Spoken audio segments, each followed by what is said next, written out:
Ahok mengatakan waktu di sejumlah media ya, di podcast, bahwa kenapa terjadi kasus di Pertamina Patraniaga ini ya kan, karena pada saat itu dia kan minta sebagai dirut tapi nggak dikasih, hanya komod.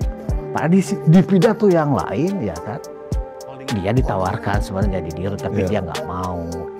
Dan lagi-lagi Pak Jokowi kemudian yang menjadi sasaran, seolah-olah dia di video yang satunya lagi mengatakan dia nggak dikasih direksi. Padahal kalau dia dirut, dia bisa menghindari kasus yang sudah terjadi ini. Gimana Bang Sil? Ya, terima kasih Bang Budius. Saya luruskan sedikit ya, bahwa kalau Pak Ahok mengatakan bahwa dia nggak ditawarin jadi dirut, berarti dia bohong. Karena sepengetahuan saya dan dia sendiri pernah bicara bahwa Pak Jokowi, ini ucapan dia sendiri lagi ya, kita reply ucapan Pak Ahok bahwa beliau ditawarin jadi dirut Pertamina. Tapi Pak Ahok menolak karena waktu itu dia bilang dia ingin jadi komisaris. Karena dia ingin punya waktu untuk dia main golf, kalau nggak salah, terus apa lagi Bang, ada tiga itu dia untuk keluarga, karena mungkin waktu itu dia baru keluar dari penjara lah ya. Jadi memang waktu itu ya namanya orang mungkin keluar dari penjara kan tiap hari mungkin mendalami agama ya kan, terus suasana politik dan sebagainya, beliau masih asing ya. Jadi keinginan dia untuk benar-benar terjun ya kan dari hatinya dia mungkin nggak terlalu, makanya dia menolak jadi dirut. Jadi kembali lagi, ini adalah suatu kalau menurut saya kebohongan lah dari Pak Ahok sendiri, karena sudah ditawarin dan dia nggak mau menjadi direktur utama. Jadi awalnya Pak Jokowi menawari Ahok tuh sebagai dirutnya Pertamina. Iya, dan itu kan Pak Ahok sendiri yang bilang bahwa dia menolak jadi dirut. Terus yang kedua Bang, ada kebohongan lagi dari Pak Ahok bahwa dia mengatakan dia mundur dari komisaris utama Pertamina karena melihat banyak ketidakbecusan atau permasalahan di Pertamina.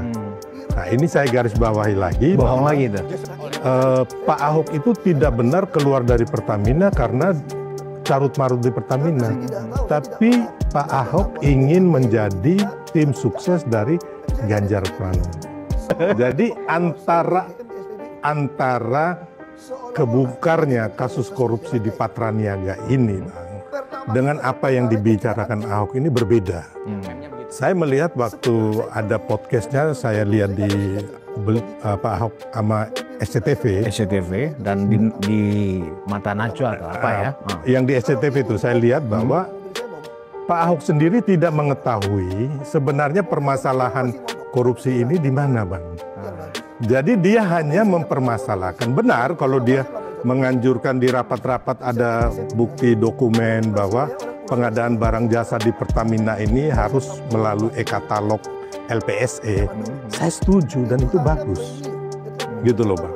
Tapi kan bukan ini Bang. Sebenarnya kasus korupsi yang di Patraniaga ini adalah ada blending, oplosan, ya kan, dari minyak yang RON 90 ditambah zat adiktif menjadi Pertamax 92 yang dijual. Dan ini dilakukan oleh oknum-oknum di Pertamina Patraniaga ataupun di holding, ya kan kita menunjuk nih menunggu hasil penyidikan dari Kejaksaan Agung. Dan ini dilakukan di salah satu kilang minyak anaknya Risa Halid di Banten. Nah ini yang saya yakin Ahok nggak punya bukti ini. Gitu Bang. Tapi kalau bukti dia rapat memarahi direksi anak perusahaannya Pertamina Patraniaga atau segala macam perangkat di Patraniaga, ya mungkin ada gitu. Tapi kalau umpamanya saya tuh inginnya Pak Ahok kalau memang punya bukti bawalah ke Kejaksaan Agung. Bawa, nggak usah diminta. sebagai warga negara yang baik, bawalah bukti-bukti itu ke Kejaksaan Agung. Ngapain ngoceh sana sini di podcast gitu loh, bikin menurut saya buang-buang waktu dan bikin apa namanya riak-riak yang nggak ada guna gitu loh. Jadi kembali lagi Bang, saya tekankan kepada kita semua biar masyarakat tahu kebenaran seutuhnya. Itu bisa dilihat juga di media ya kan, bahwa Pak Ahok itu mundur dari Komisaris Utama Pertamina karena menjadi tim suksesnya Ganjar. Dan itu bukan hanya Pak Ahok, ada teman saya dari PLN juga, Eko Sulistyo, mundur dari PLN. Jadi waktu itu dua lowong Bang, gitu loh. Jadi kalau kemudian Ahok dianggap sebagai orang yang tidak tahu berterima kasih kepada Pak Jokowi, Bang saya sepakat itu. Ya itu kembali lagi kepada Pak Ahok sendiri dan juga penilaian masyarakat Bang. Ya kan, kita lihat bagaimana Pak Jokowi menawarkan beliau setelah habis menjadi seorang narapidana, terus menjadi direktur. Beliau sendiri menolak, akhirnya beliau menerima sebagai Komisaris Utama Pertamina dengan gaji yang besar loh Bang. Tantiemnya lagi juga besar belum. Puluhan miliar ya. Nah, jadi saya pikir harusnya Pak Ahok bersyukur. Ya kan? Jadi kalau tanpa Pak Jokowi, dia nggak gubernur, bukan anggota DPR. Ya kalau saya lihat sih dia bukan siapa-siapa Bang. Kemarin ya sebelum diangkat jadi Komisaris Pertamina itu, kalau nggak ada Pak Jokowi, ya dia nothing lah. Dan ini sebenarnya Bang, saya juga harus jujur mengatakan Pak Ahok itu bagus.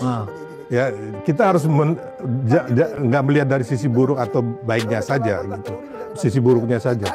Pak Ahok juga bagus gitu loh.